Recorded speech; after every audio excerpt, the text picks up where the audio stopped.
Radhe Radhe everyone. Welcome to day 3 of the lecture series, 5-day lecture series. And as you know, Didi Rameshwari ji is speaking on philosophy of divine love as revealed to the world by Jagadguru Sri Kripalaji Maharaj. So I request all of you to be attentive and please kindly turn off your cell phones. Either turn it off or put it on mute so that it doesn't disturb calls and so on. And now I request Devi to start her lecture. Radhe Radhe.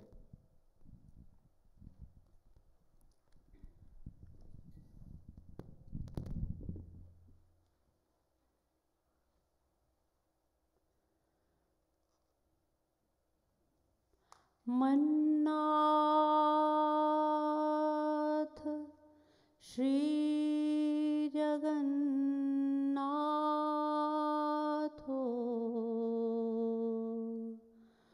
मद्गुरु Shri जगद्गुरु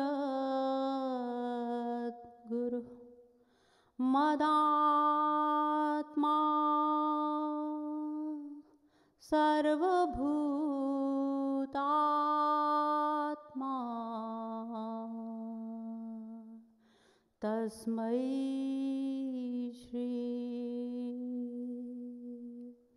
गुरवे नमः। वंशी विभूषितकरान्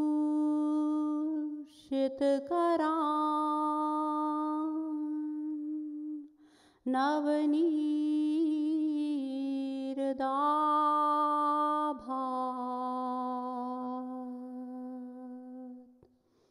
पीताम्बरा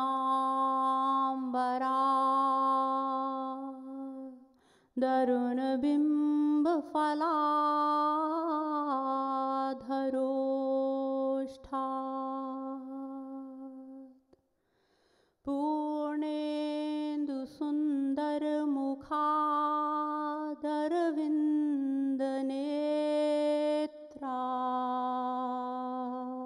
पूर्णेन्दुसुन्दरमुखादरविन्दनेत्रात् कृष्णात् परं किमपि तत्त्वमहं न जाने। नमः कमलनाभाय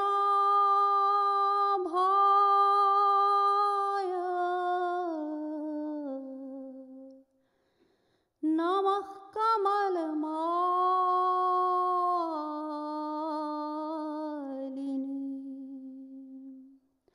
नमः कमलपादाय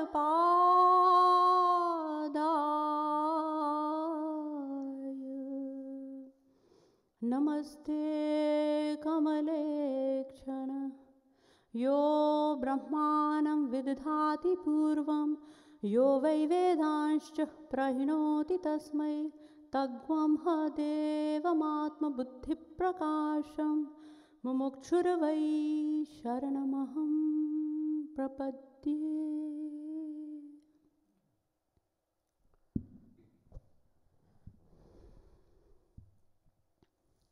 As a regular practice, we will chant for 10 minutes and thereafter we will begin with the subject.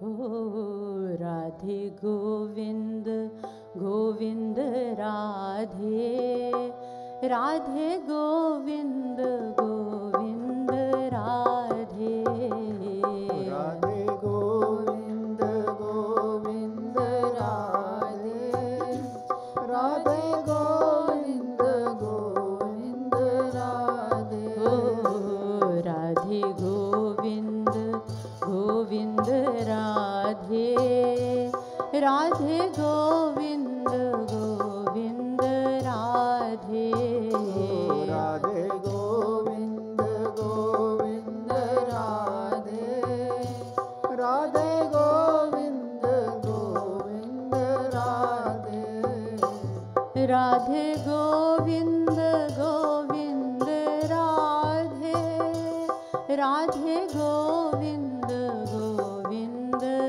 Radhe Radhe Govind Govind Radhe Radhe Govind Govind Radhe Radhe Govind Govind Radhe Radhe Govind Govind Radhe Radhe Govind Govind Radhe Radhe Govind Govind Radhe ओ राधे गोविंद राधे गोविंद गोविंद राधे राधे गोविंद गोविंद राधे राधे गोविंद गोविंद राधे राधे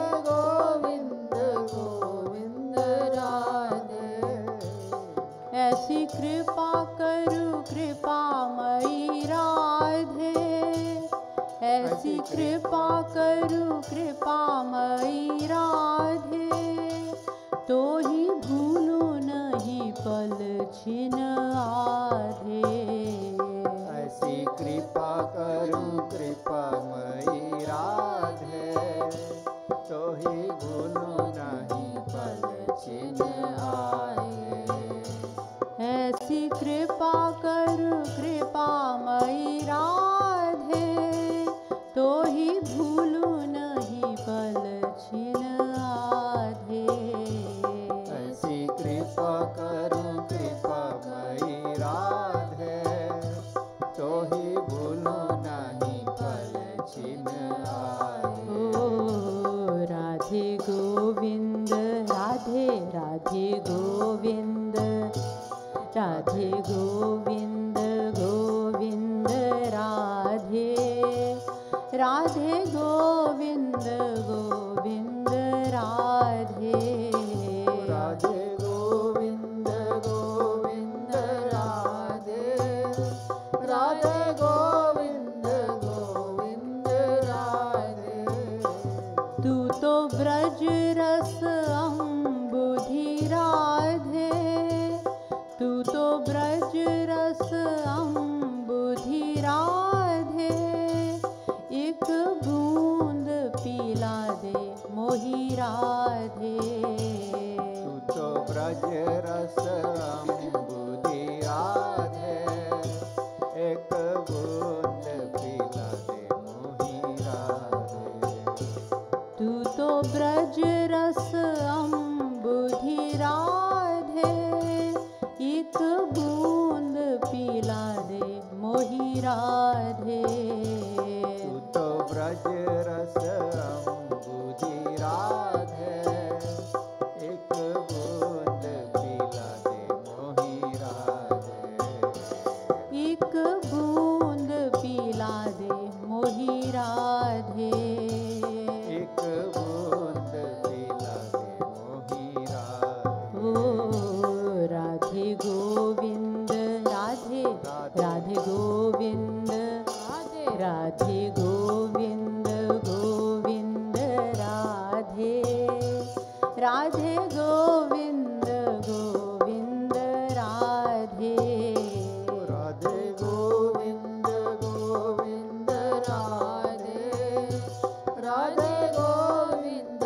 गोविंद राधे राधे गोविंद गोविंद राधे राधे गोविंद गोविंद राधे राधे गोविंद गोविंद राधे राधे गोविंद गोविंद राधे तू तो कृपा की है मूर्ति राधे, तू तो कृपा की है मूर्ति राधे, कहा घटी जाए कृपा करु Radhe.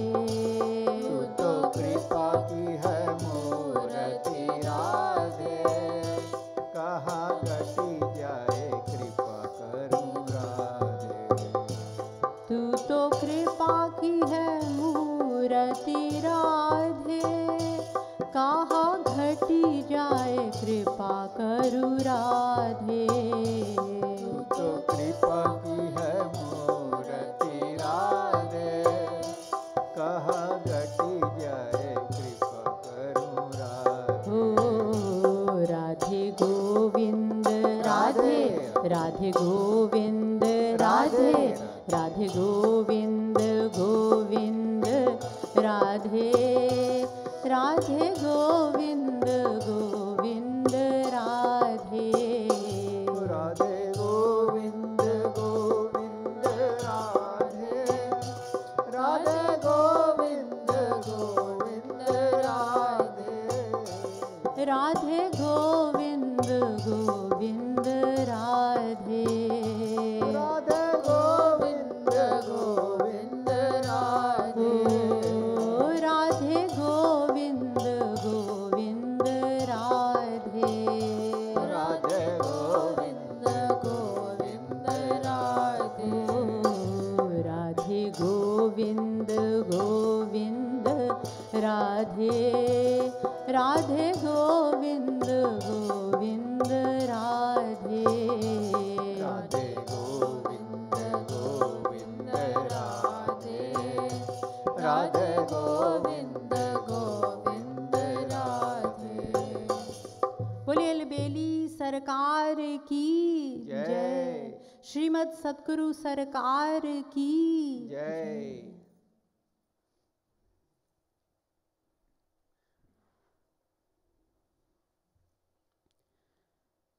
Rendering an explanation of a Vedic verse, I have disclosed to you so far that happiness is the universal aim of life.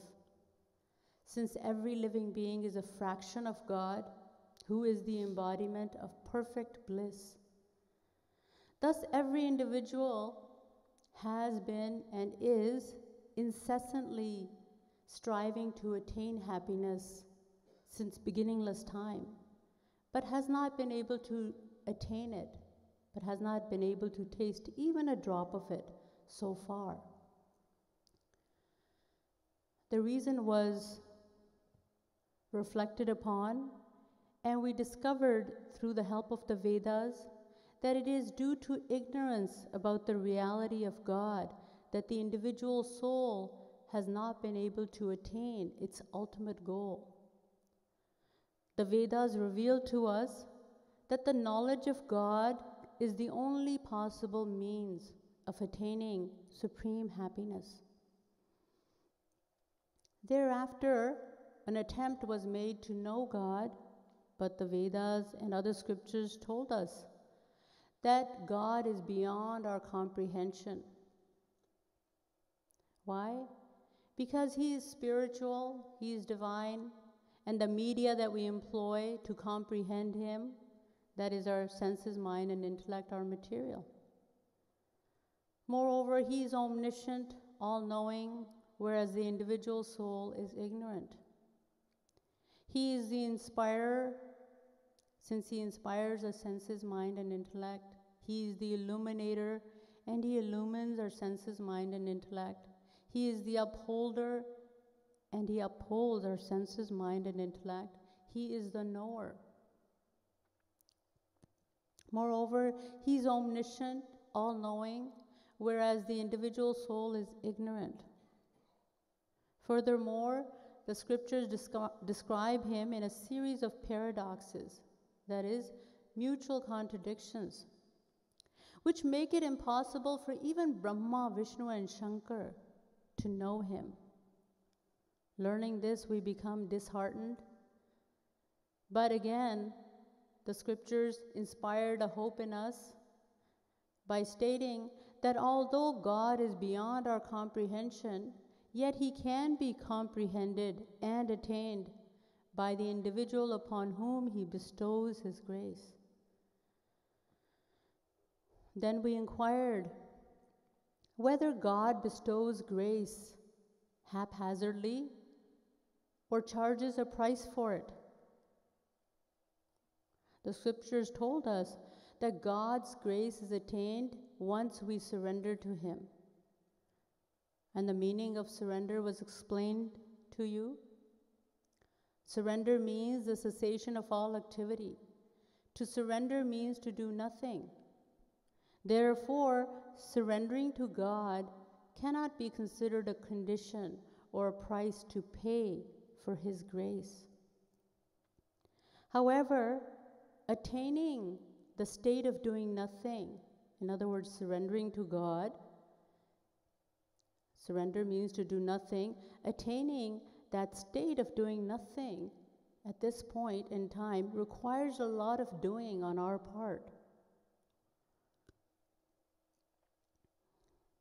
The first step, the preliminary step, is the detachment of the mind from the world, since the mind is the performer of all our actions.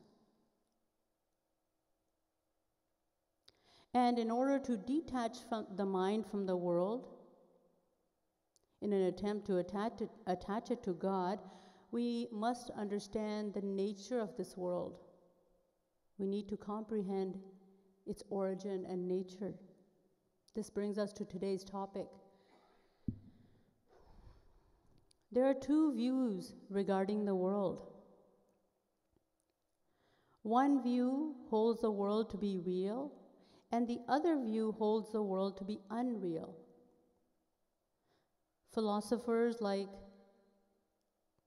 Plato, Berkeley, Kant, Hegel, Schopenhauer, etc., believe the world to be unreal. According to these philosophers, the world has no independent existence outside our thoughts. It's a product of our imagination, they say. 2,500 years ago, in India, the first Jagat Guru, Sri Shankaracharya, also claimed the world to be unreal.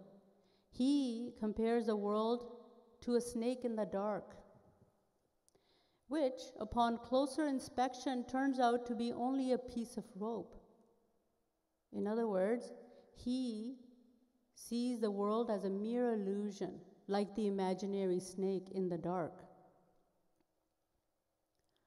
However, the later Jagat Gurus, such as Nimbarkacharya, Ramanujacharya, and Madhavacharya, reject the theory of Sri Shankaracharya.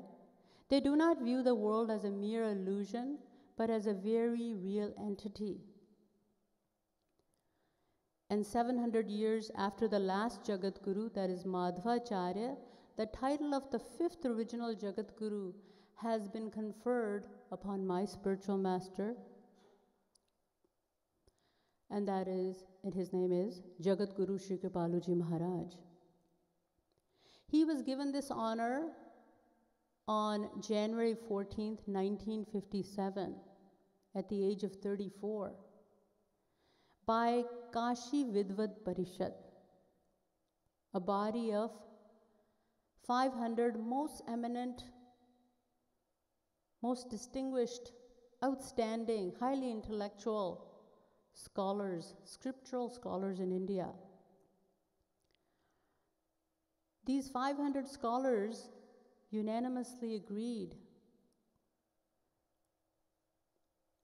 Note that many of these scholars had specialized, had spent their entire life thoroughly studying and analyzing one specific scripture, perhaps 50 years, perhaps some of them may have spent their 60 years, 40 years, just specializing in one single scripture.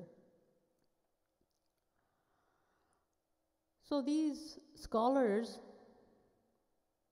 for them to reach a decision unanimously, it is a great accomplishment. Because they're very highly intellectual, and Shri Maharajji was only 4 years old at that time. He was just a young man in front of them. So they unanimously agreed, after listening to a series of philosophical discourses revealing the in-depth knowledge of all the scriptures, all the Vedic scriptures.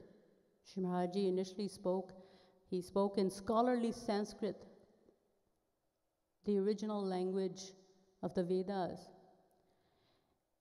And they agreed that Shri Maharajji was a Shrotriyam Brahmanist. In other words, not only does he possess a thorough knowledge of the scriptures, but seeing his divine personality and his extraordinary knowledge, they were forced to admit that he was also a Brahmanist, which means a God-realized soul.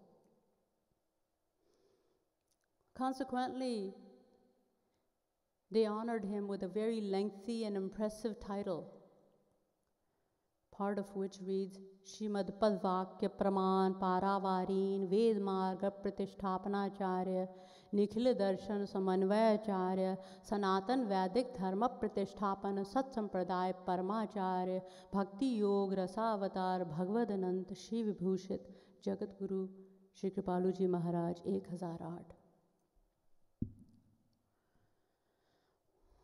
So they gave him the title of Bhakti Yog Rasavatar, which means that he is a personification, the dissension of Bhakti, Yog, Ras, the nectar of Bhakti, the nectar of divine bliss. And one other main title, Nikhil Darshan Samanvayacharya. This means that he is a reconciler of all the philosophical systems, the discrepancies that seem to appear in all the different shastras, as well as the writings of the previous Jagat Gurus within the principles of religion. As you know, there are a number of doctrines, number of philosophies prevalent in the present age. And they are empiricism, naturalism, relativism, collectivism, idealism, fascism, Marxism, etc. And there are a number of philosophies or doctrines particular to India, and they can be divided into two, materialism and spiritualism. These are the atheistic and theistic systems. Under the atheistic systems, we have Charvakvad, Jainism, and Buddhism. Buddhism is further divided into four: Vaibhashikvad, direct realism; Sautrantikvad, indirect realism; Yogacharvad, idealism; and Madhyamikvad, relativism. Similarly, under the theistic, the pious, the theistic systems, we have Sankhya, Nyaya, Vaisheshik, Purv Mimamsa, Uttar Mimamsa, etc.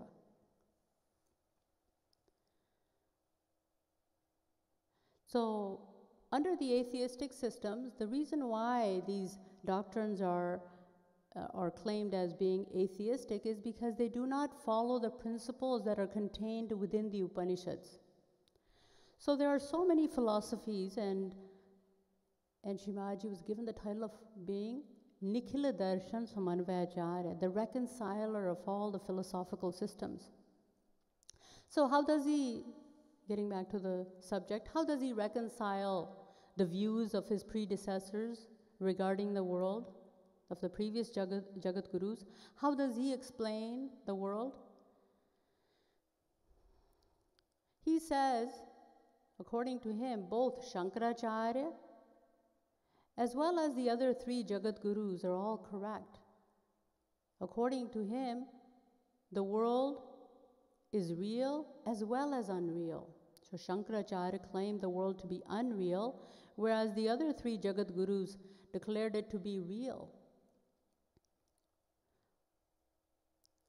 So I shall explain.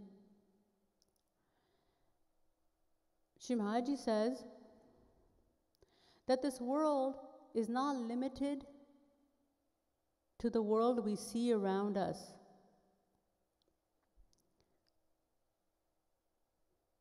In the form of mountains, oceans, the sky, the sun, the moon, etc. This is only the external world. There's also an internal world, the world of our mind, which is comprised of our thoughts, ideas, hopes, wishes, and desires. So therefore, he recognizes two worlds, the external world and the internal world. So it becomes necessary for us to examine both. Let us start by taking a look at the external world. This world is the gross world, the world we live in, which is made of the 5 gross elements, ether, air, fire, water, and earth, as well as the relative products of these elements. However, it would be very naive of us to restrict the outer world to just the world we see, hear, taste, touch, and smell. Why? Because you see, creation consists of innumerable Brahmand, or cosmic eggs, or world regions. And each one of these cosmic eggs is governed by Brahma, Vishnu, and Shankar. And the earth is just a minute fraction of one of these innumerable cosmic eggs, world regions. And what is the size of this cosmic egg, a single cosmic egg? According to the Vedas, one cosmic egg constitutes 5 mandalas, 7 lokas, and 3 trilokis. According to the Vedas, the earth that we are living on is one of the mandalas referred to as Bhumandal. This Bhumandal contains within it Bhurlok. And this Bhumandal derives its stability from the attraction force of another mandal called Surya Mandal. And this Surya Mandal contains within it a loka called Swahalok or Swarlok. Now between Surya Mandal and Bhumandal, there's another mandal known as Chandra Mandal. And this Chandra Mandal contains within it a lok called Bhuvahalok. Thus these 3, Bhur, Bhavaha, Swaha, constitute what is called a Triloki. This group of 3 lokas is referred to by the Vedas as Rodasi, and it includes Bhumandal, Chandramandal, and Surya Mandal. Now the Surya Mandal derives its stability from the attraction force of another mandal called Parmeshti Mandal. And this Parmeshti Mandal contains within it a lok called Janalok. And between Janalok and Swarlok, there's another lok called Mahalok. So these 3 lokas, Bhu, Bhava, Swaha is the first Triloki, Swaha, Maha, Janaha constitute the second Triloki, which extends up to Parmeshti Mandal. And this Parmeshti Mandal derives its stability from the attraction force of another mandal called Swayambhu Mandal. And this Swayambhu Mandal contains within it Satyalok. Now between Satyalok and Janalok, there's another lok called Tapahalok. So these 3, Janaha, Tapaha, Sataha, constitute the third Triloki. So in this way, the point is, one cosmic egg contains 5 mandalas, 7 lokas, and 3 trilokis. 7 lokas, bhu bhava swaha maha janaha tapaha sataha. 5 mandalas, bhu mandal, Chandra Mandal, Surya Mandal, Parmeshti Mandal, and Swayambhu Mandal. And 3 trilokis, Bhu Bhava Swaha, Swaha Maha Janaha, Janaha Tapaha Sataha. So in this way, one cosmic egg, this is the vast size, the vast expanse, unbroken surface of one single cosmic egg. And there are innumerable such cosmic eggs in existence. This is why the Devi Bhagavat states, Sankhya chet rajasamasti na vishvanam kadachana. It may well be possible to count the grains of sand on earth, but it is impossible to count the number of innumerable cosmic eggs in creation. And the earth, the cosmic egg, which contains the earth or the Bhumandal, is the smallest of them all. So the point is that it is impossible for us to comprehend the infinite vastness with our material and finite mind. In other words, and this extraordinary vastness in the form of this universe has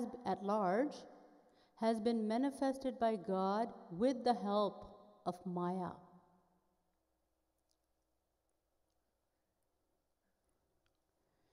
And what is Maya? The scriptures tell us, Mayam tu prakritim vidyan, Mayanam tu maheshwaram, Tasyavayava bhutaistu vyaptam sarvamidam jagat. Shvetashvatara Upanishad 4:10. Maya is a power of God. It is a potency of God. The Bhagavad also states,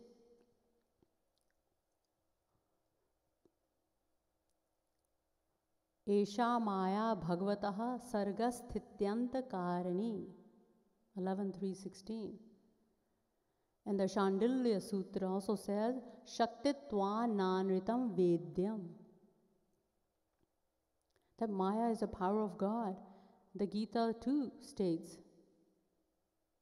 Daivi Hesha Gunamai Mama Maya Durat Mameva ye prapadyante maya metam tarantite 7:14. Lord Krishna says, Mama Maya. Maya is my power. Maya is his power. And the Ramayana also says, Jagat prakashya prakashak ramu mayadhish jnana gunadhamu. That God is the Lord of Maya. In other words, he governs Maya. So being a potency, a power of God, Maya is eternal, ever existing, just like God, as the Vedas tell us. Aja mekam lohit shukla krishnam bahvihi prajah srijamanam sarupah. Ajo hyeko jushamano nushete jahatyenam bhukta bhogam ajonyah. Shvetashvatara Upanishad 4:5. So the scriptures tell us that Maya is an eternal potency which creates the universe.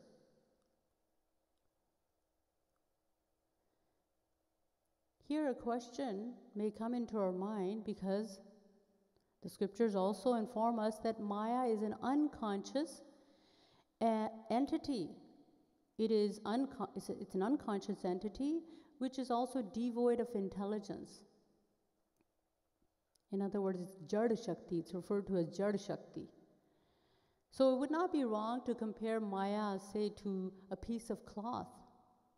which is also devoid of consciousness and which does not possess a mind or intellect. So if Maya, which is a godly power, which is inert, jad, lifeless, and yet it creates this universe, how is this possible? This is the question. The Ramayana answers this question. Jasu satyata te jad maya bhas satya iva sahit sahaya. The Ramayana tells us that although Maya is an unconscious entity, yet it becomes conscious. It appears to be conscious. In other words, Maya acquires the power of a conscious and an intelligent entity through the power of God.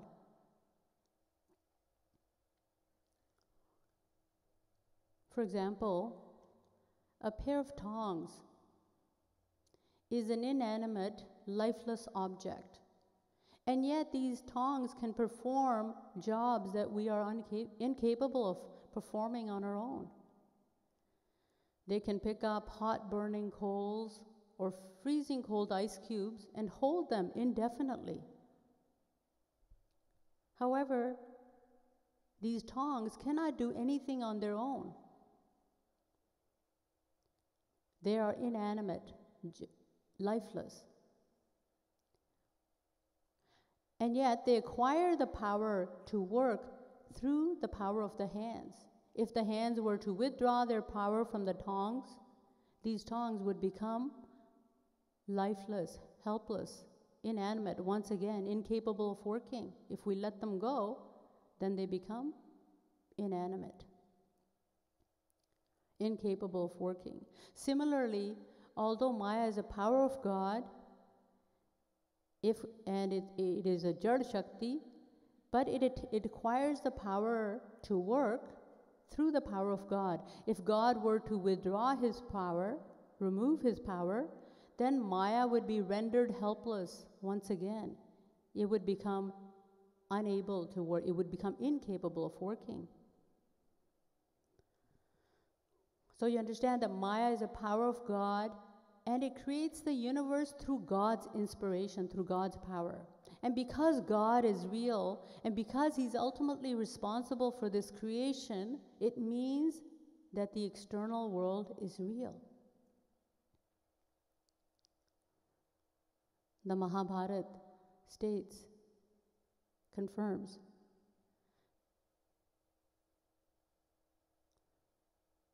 Satyam bhutamayam jagat, satyad bhutani jatani sthavarani charani cha. Sthavarani charani cha. Meaning that the external world is real. So now let us go back to Shimaji's explanation of the world.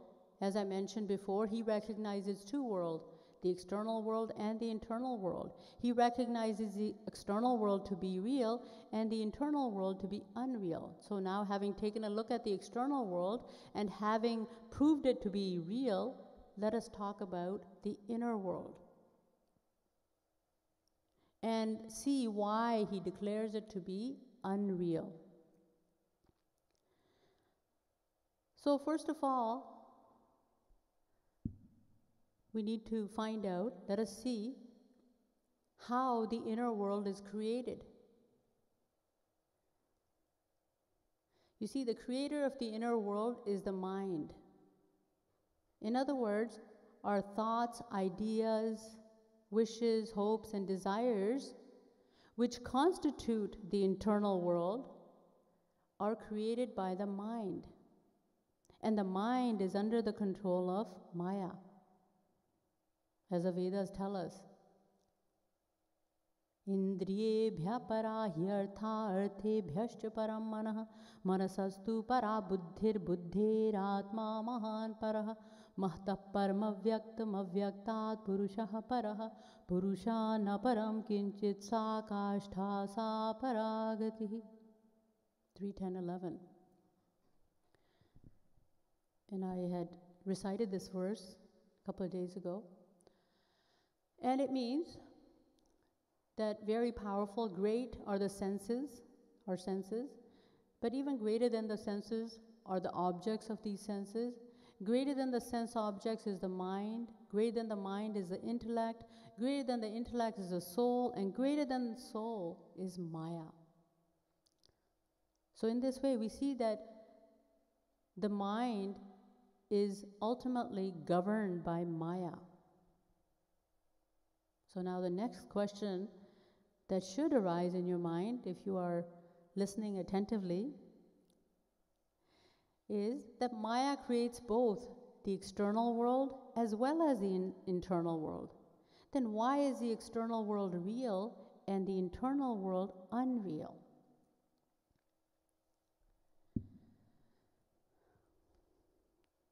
So why is the external world real and the internal world unreal?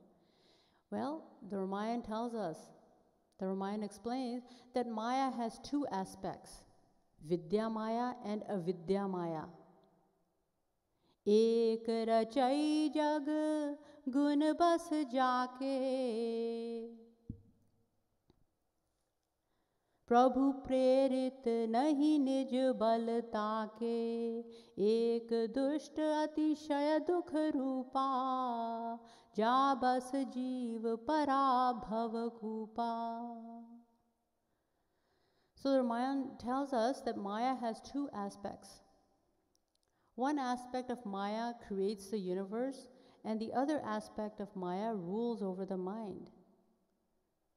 Now the aspect of Maya which creates the universe, creates the external world, in other words, is Vidya Maya, or the intelligent aspect, since it is equipped with the knowledge of God. Thus, it is Vidya Maya which creates the universe with the help of God, with the intelligent aspect of God. The other aspect of Maya, that is Avidya Maya, or the ignorant aspect, rules over the mind. And for this reason, the external world is real because it is created by the intelligent aspect, and the internal world unreal because it is created by the ignorant aspect of Maya. And because the external world is real, all its products are real and remain the same. For example, you will always see a tree having the same form, head down and feet up. You would never see a tree with head up or feet down. And what about the internal world? Because it is unreal, the world of our mind is ever changing. Let me give you an example to clarify the difference between the two. Suppose, let us say there are two friends who are walking down the street, and suddenly, both of them suddenly happen to see a shining object on the ground in front of them. Both recognize the object to be a diamond and run towards it to pick it up. The faster a runner gets to it first, and the diamond becomes his. Now this man is naturally very happy, since he has just found a diamond. His friend, however, is very sad. Now the diamond is one and the same, and yet it has created two completely opposite feelings in the minds of the two people, in the minds of the two friends. Now suppose a third man happens to come by, and he inquires as to why one man is so happy and the other so gloomy. After listening to their story, and despite seeing the diamond itself, this man failed to understand why one man is so happy and the other so gloomy over a mere stone. The diamond did not create any feelings in the mind of the third man. Why? Because this man did not know the value of the diamond. So mind you, the diamond is still one and the same, and yet it creates three different feelings within three different individuals. These feelings are a product of the mind and therefore they are unreal. Let me give you another example. Suppose a woman walks into a room full of people.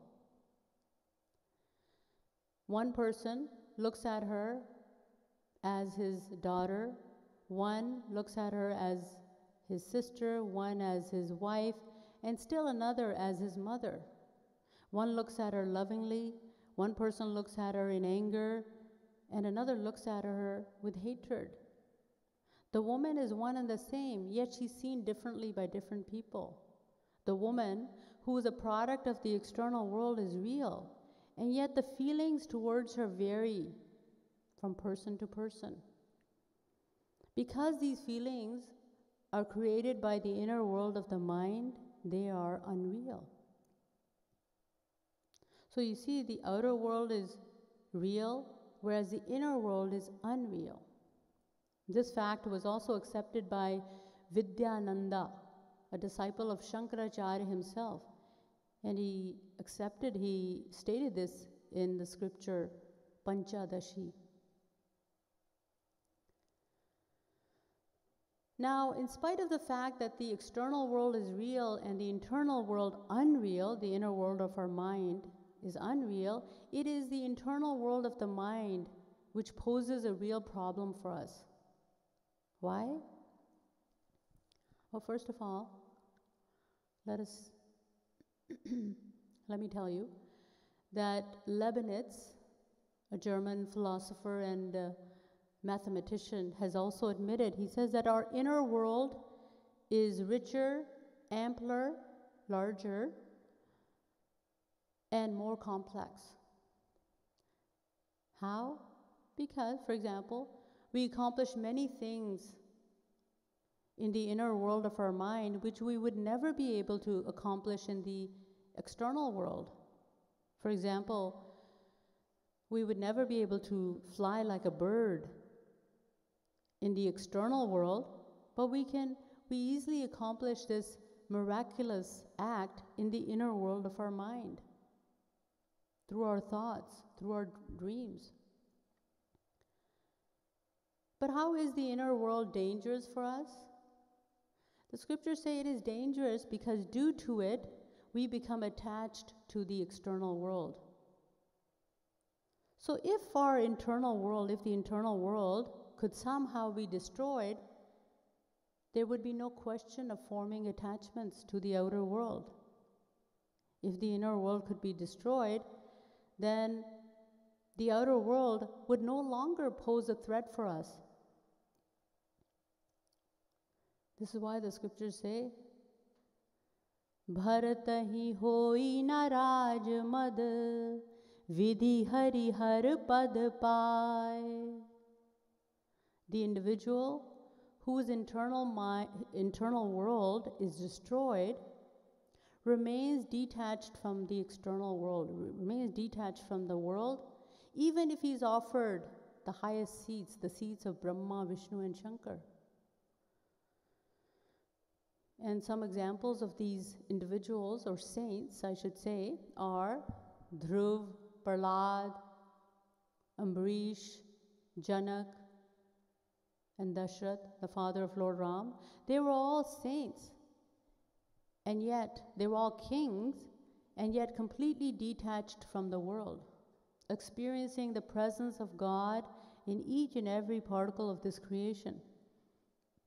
Sarvam khalvidam brahma, purukheve dagvam sarvam, isha vasyam dagvam sarvam. Siya Ram मैं सब जग जानी, करऊं प्रणाम जोरी जुग पानी. So the point is, once our inner world, the inner world of our thoughts, ideas, desires, wishes, hopes, the inner world of the mind is destroyed, the individual starts experiencing the omnipresence of God. If the inner world is destroyed, the outer world can no longer harm us in the least.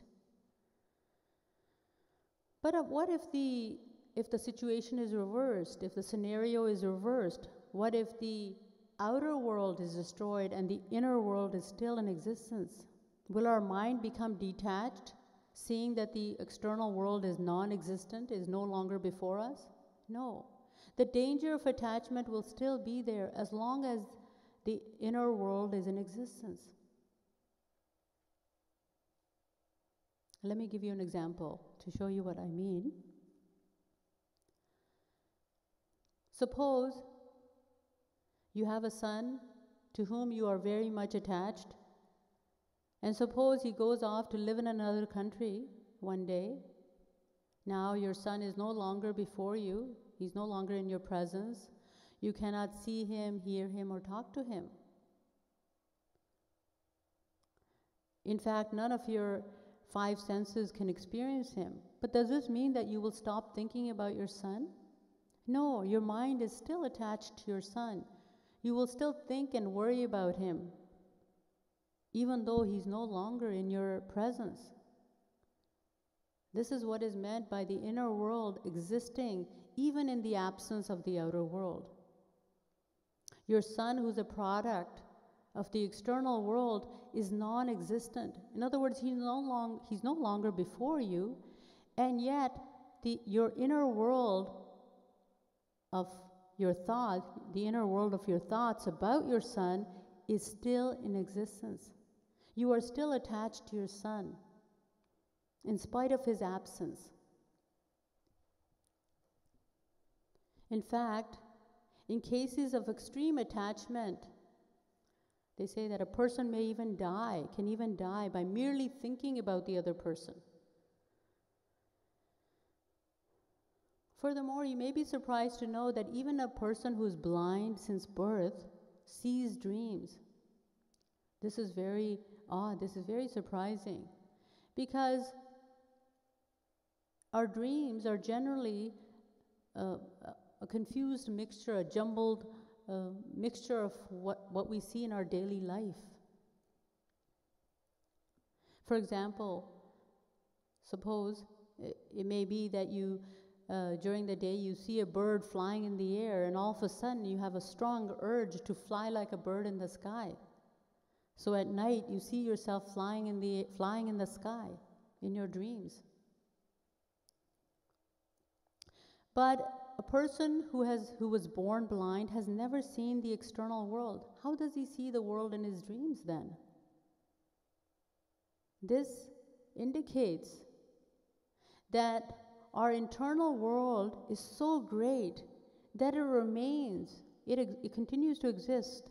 It remains intact, even in the absence of the outer world. Furthermore, the internal world continues to expand by merely thinking about the outer world.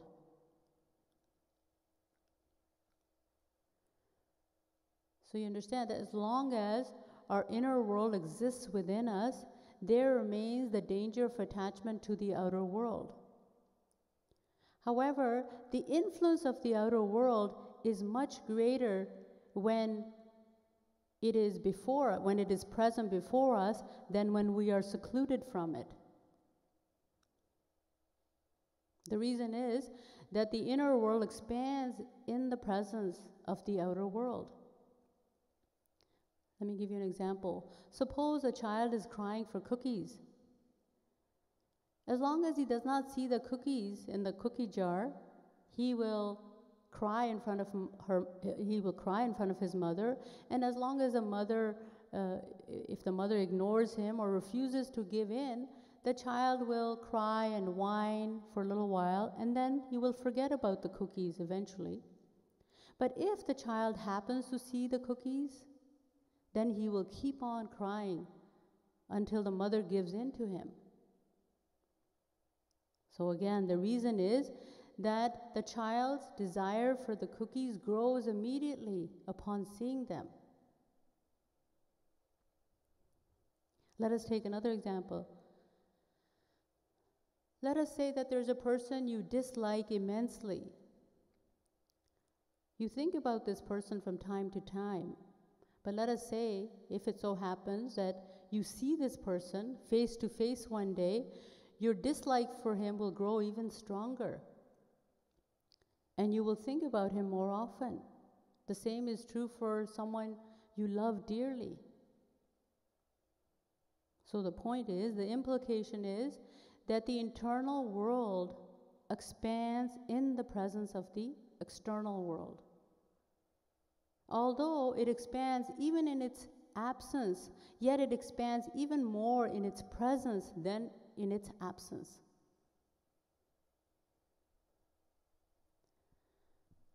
So just to summarize, to make sure you understand the concept that is being conveyed,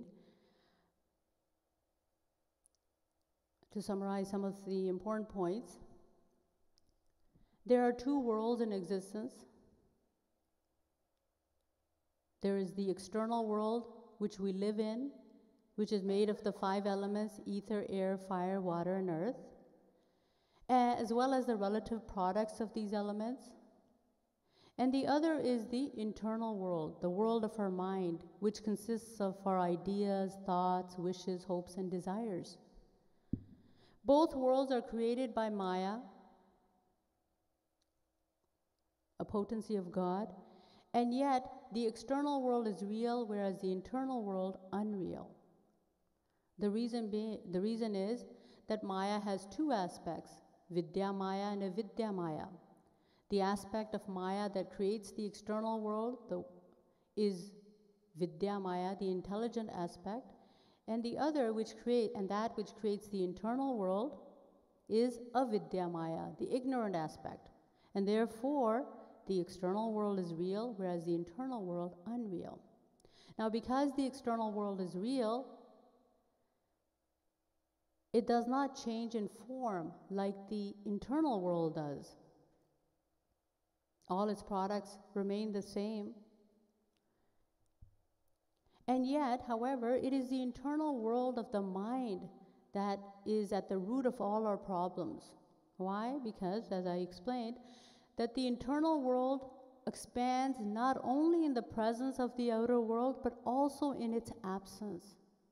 So what that means is that our desires,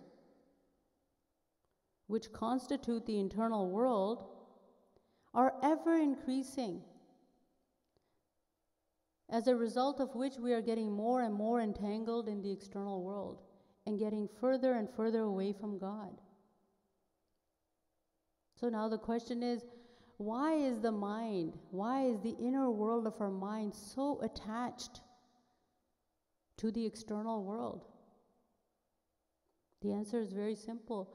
Because the mind firmly believes that there is happiness in the external world and that we will attain this happiness sooner or later. So therefore, the next step is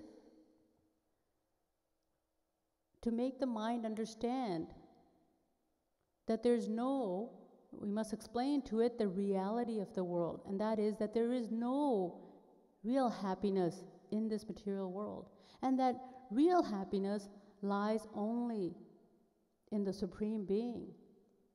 As the scriptures tell us, Anand evadhastat, Anand uparishtat, Anandah purastat, Anandah paschat, Anand uttarataha, Anando dakshinataha, Anand eve dagvam sarvam.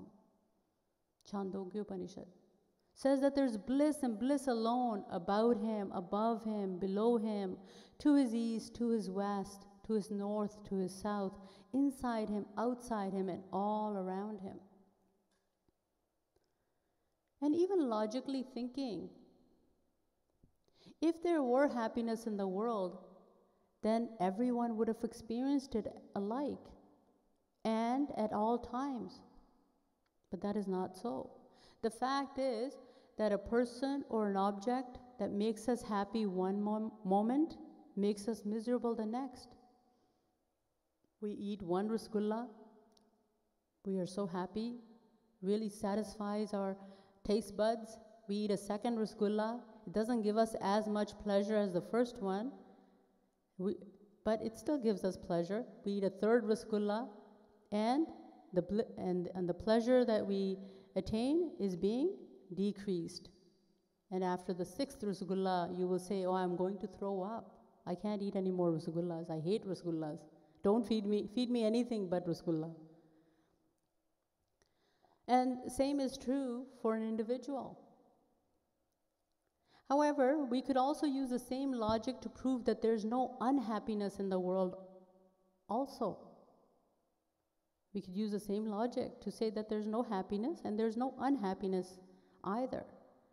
In other words, what we have to do is to detach our mind from the world. We must free it from the feelings of love as well as hatred for the world. Only then will the mind become eligible to be surrendered to God. But before we can surrender our detached mind to God, we must find out, of course, the various paths that can be followed in the process of self-surrender. Moreover, we must find out which among these paths is the most suitable for us. And who will answer the questions and address the problems that we are likely to encounter in the process of self-surrender to God? Who will educate us in all these matters? God Himself? Or the Guru? Who is the Guru? Why do we need a Guru? What is the entity? Who is the entity known as the Guru? What are his qualifications? What is the nature of a Guru? The answers to these questions and much more will be revealed in tomorrow's discourse. That's all for today. Boli Vrindavan Bihari Lal ki jai. Srimad Sadguru Sarkar ki jai. Jai Jai Shri Radhe. Jai Jai Shri Radhe. Jai Jai Shri Radhe.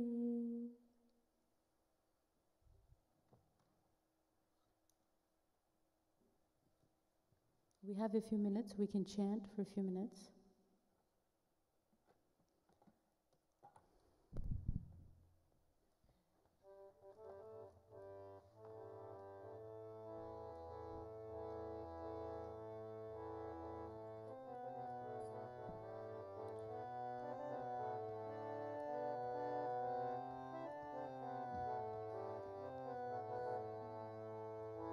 Radhe Radhe Govind Govind Radhe Radhe Radhe Govind Govind Radhe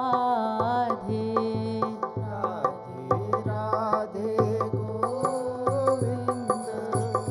Govind Radhe Radhe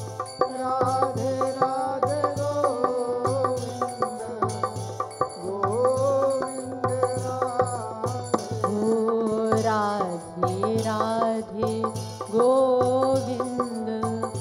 Govind Radhe Radhe Radhe Govind Govind Radhe Radhe Radhe Govind Govind Radhe Radhe Radhe Govind Govind Radhe Radhe Radhe Govind Govind Radhe Radhe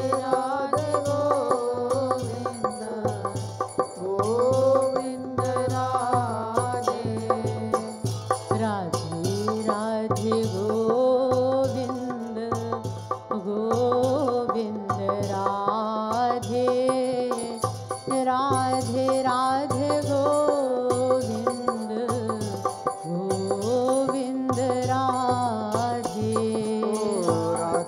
Radhe Govind Govind Radhe Radhe Radhe Govind Govind Radhe Radhe Radhe Govind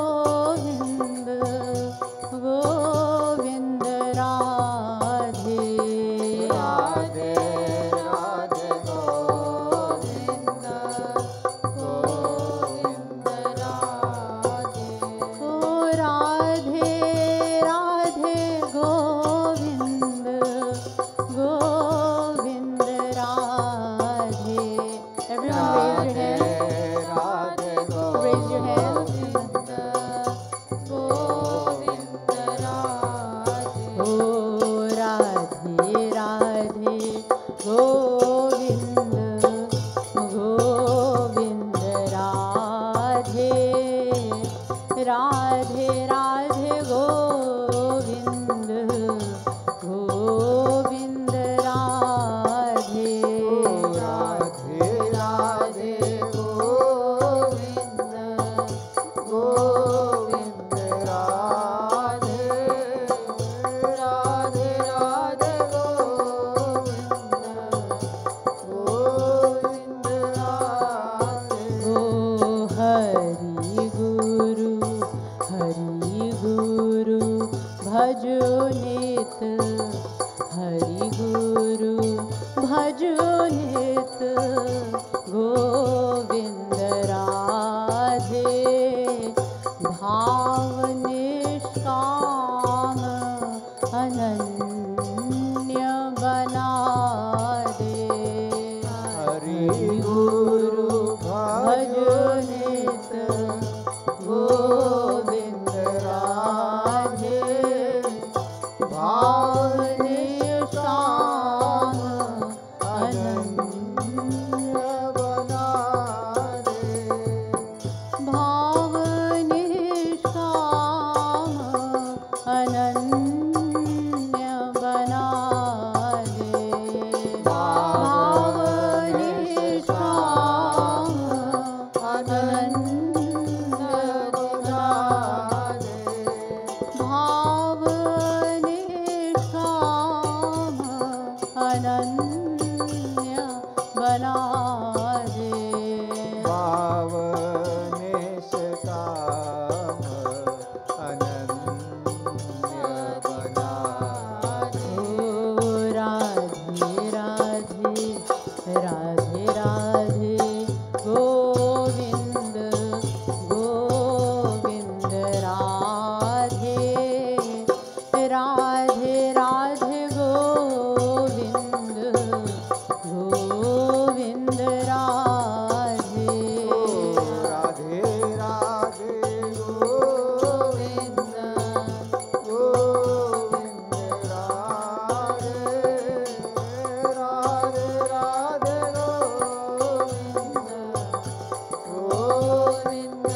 Radhe Radhe Govind Govind Radhe ओ राधे राधे गोविंद गोविंद राधे राधे राधे गोविंद गोविंद राधे। बोलिए अलबेली सरकार की जय, श्रीमद् सद्गुरु सरकार की जय, लाडली लाल की जय, श्री राघवेंद्र सरकार की जय, श्री युगल कुंज की जय। जय जय श्री राधे, जय जय श्री राधे, जय जय Shri Radhe.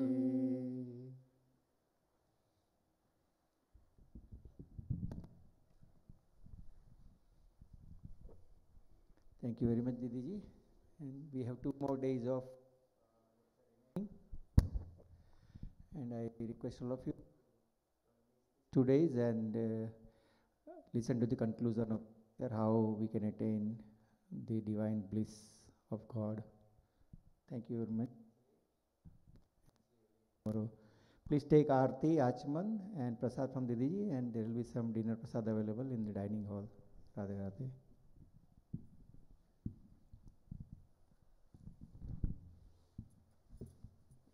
Thank you all for coming.